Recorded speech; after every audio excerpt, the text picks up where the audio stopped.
ನುಡಿದಂತೆ ನಗರದ ನಾಗನಾಥೇಶ್ವರ ದೇವಾಲಯದ ಅಭಿವೃದ್ಧಿ.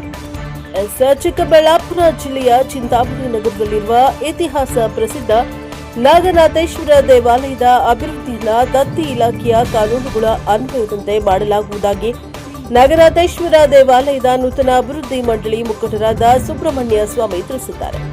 ನಗರದ ನಾಗನಾಥೇಶ್ವರ ದೇವಾಲಯದ ಆವರಣದಲ್ಲಿ ಸುದ್ದಿಗೋಷ್ಠಿ ನಡೆಸಿ ಮಾತನಾಡಿದ ಅವರು, ಹಿಂದಿನ ಕಮಿಟಿಯವರು ಕಾನೂನುಗಳ ಅನ್ವಯದಂತೆ ದೇವಾಲಯದ ಕಾಮಗಾರಿಗಳನ್ನು ಮಾಡದೆ ಹಾಗೂ ಸಂಬಂಧಪಟ್ಟ ಅಧಿಕಾರಿಗಳ ಆದೇಶಗಳನ್ನು ಪಾಲಿಸದೆ ಕಾಮಗಾರಿಯನ್ನ ಆರಂಭಿಸಿದ್ದು, ಈ ಬಗ್ಗೆ ನಮ್ಮಲ್ಲಿ ಎಲ್ಲ ದಾಖಲೆಗಳಿರುವುದಾಗಿ ಹೇಳಿದ ಅವರು, ಮುಂದಿನ ದಿನಗಳಲ್ಲಿ ನಾವು ಸಂಬಂಧಪಟ್ಟ ಇಲಾಖೆಯ ಅಧಿಕಾರಿಗಳ ಅನುಮತಿ ಪಡೆದು ಹಾಗೂ ಅವರ ಆದೇಶದಂತೆ ದೇವಾಲಯದ ನೂತನ ಕಮಿಟಿ ಸದಸ್ಯರಾದ ಟಿಎಸ್3 ನಿವಾಸ, ಲೋಕೇಶ್, ಕೆ ತಿಮ್ಮರಾಯಪ್ಪ, ಬಿಎನ್ ರಾಜೇಶ್, ಸುನೀತಾ ಸೇರಿದಂತೆ ಮತ್ತಿತರರು ಉಪಸ್ಥಿತರಿದ್ದರು.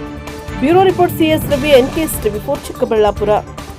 ನಿರ್ಮಾಣಕ್ಕೆ ಮೀಸಲಾಗಿದೆ, ಅದರ ಬಗ್ಗೆ ಲೆಕ್ಕ ಕೊಡಿ, ಅದನ್ನು ಕೊಡಿಸಿ, ಇದು ಜವಾಬ್ದಾರಿ ನಿಮ್ಮದು ಅಂತ ಹೇಳಿದ್ದೇವೆ ಹೊರತು ಶಾಸಕರದ ಒಂದು ವೈಯಕ್ತಿಕ ವಿಚಾರವನ್ನು ನಾವು ಬಳಸ್ಕೊಂಡಿಲ್ಲ.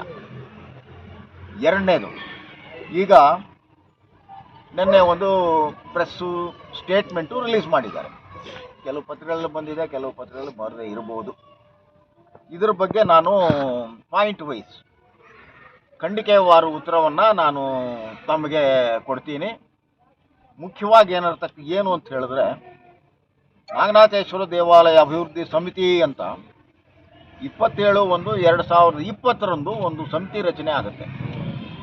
ಇದರಲ್ಲಿ ಆರ್ ನಾರಾಯಣಪ್ಪನವರು ಮತ್ತು ರಾಮಕೃಷ್ಣಪ್ಪ ಅನ್ನೋರು, SVT ಶ್ರೀನಿವಾಸು, ದೇವಳಂ ಶಂಕರ, ನಮ್ಮ ಅಬ್ಗುಂಡ್ ಸೀನಪ್ಪನವರು, ಪ್ರಕಾಶ್ ರೆಡ್ಡಿ, ಇವರೆಲ್ಲ ಗಣ್ಯ ವ್ಯಕ್ತಿಗಳೆಲ್ಲ ಸೇರಿ ಅದನ್ನು ಸಮಿತಿ ಮಾಡ್ತಾರೆ.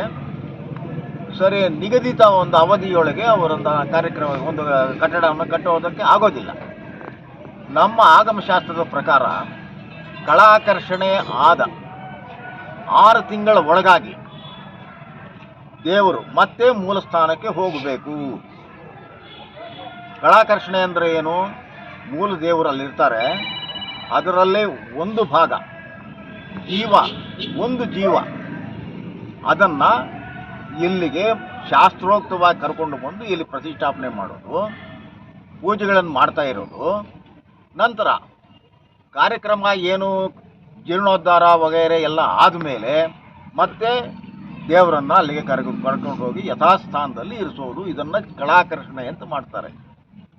ಈ ಕಳಾಕರ್ಷಣೆ ಆಗಿ ಸುಮಾರು ಅವರು ಹೇಳ್ತಾರೆ 8/12/21 ಈ ದಿನಾಂಕದಂದು ಕಳಾಕರ್ಷಣೆ ಮಾಡಿದ್ದಾರೆ. 6 ತಿಂಗಳಿಗೊಂದ್ಸಲಿ ಮತ್ತೆ ನವೀಕರಣ ಮಾಡಬೇಕಾಗಿತ್ತು, ನವೀಕರಣ ಮಾಡಿಲ್ಲ.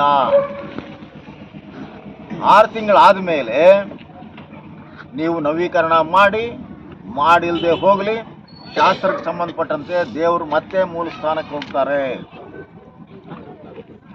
ಮತ್ತೆ ಮೂಲ ಸ್ಥಾನಕ್ಕೆ ಹೊರಟೋಗ್ಬಿಟ್ಟು ಈ ಪ್ರಕ್ರಿಯೆ ನಡೆದಿರೋದು ಸಹ ಶಾಸ್ತ್ರೋಕ್ತವಾಗಿ ಯಾರಿಗೂ ಮಾಡಿಸಿಲ್ಲ, ಆ ಕಾರ್ಯನ್ನೇ ಮಾಡಿಸಿಲ್ಲ.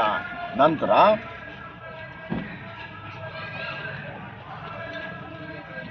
31/12/21 8/12 ಪೂಜೆ ಆಗುತ್ತೆ. ಆವತ್ತೇ ಗುದ್ಲಿ ಪೂಜೆ ಮಾಡ್ಬೋದಾಗಿತ್ತು. ಅದು ಬಿಟ್ಟರು 31/12/21 ದೇವಾಲಯದ ಅಡಿಪಾಯದ ಕಾಮಗಾರಿಯನ್ನು ಪ್ರಾರಂಭಿಸಿ